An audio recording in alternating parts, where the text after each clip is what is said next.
Hello বন্ধুরা, Moumita's food ব্লগে আপনাদের সকলকে স্বাগত জানাই। বন্ধুরা, আমি আজকে নতুন একটা রেসিপি নিয়ে আপনাদের কাছে চলে এসেছি। আজকে বানাবো তালের কদম পুলি। তো একটা প্লেটে নারকেল কোড়া নিয়েছি, চিনি নিয়েছি, সুজি নিয়েছি, তালের মাড় নিয়েছি আর শুকিয়ে রাখা বাসমতি চাল নিয়েছি। তো কড়াইতে ফার্স্ট একটু জল দিয়ে দিয়েছি যাতে চিনিগুলো না বসে যায়। তারপর 1 কাপ চিনি দিয়ে দিয়েছি। তারপর আমরা চিনিটাকে একটু নাড়াচাড়া করে নেব যতক্ষণ না চিনিটা গলে যায়। চিনিটা গলে এলে আমরা নারকেল কোড়া দিয়ে দেব। নারকেল কোড়া দেওয়ার পর আমরা ভালোভাবে নাড়াচাড়া করে নেব। তারপর আমরা একটু এলাচ দিয়ে দেব, একটু যাতে গন্ধ ভালো আসে।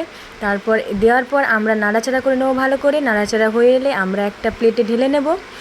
তারপর আমরা ঢালার পরে ওই কড়াইতে জল নিয়ে নেব আমরা। জলটা গরম হয়ে এলে নুন দিয়ে দেব। তারপর সুজিগুলো দিয়ে দেব। সুজিগুলো নাড়াচাড়া করার পরে তালের যে মাড় সেটা ঢেলে দেব, দিয়ে দুটোকে ভালোভাবে মিক্স করে নেব। একটু জল অ্যাড করে দেব যাতে মাড়টা শক্ত না হয়ে যায়। আপনাদের পরিমাণ মতো আপনারা ঠিক জল দিয়ে দেবেন।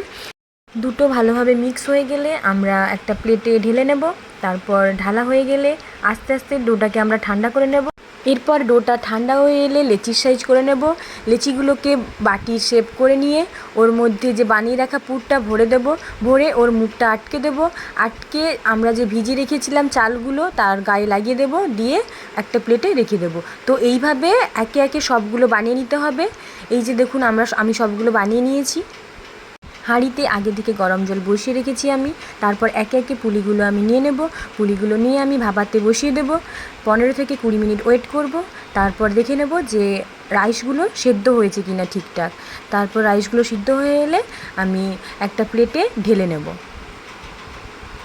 এরপর একটা প্লেটে আমি সার্ভ করে নিয়েছি তালের কদম পুলিগুলো, আর খাওয়ারের জন্য একদম রেডি হয়ে গেছে আমার তালের কদম পুলি।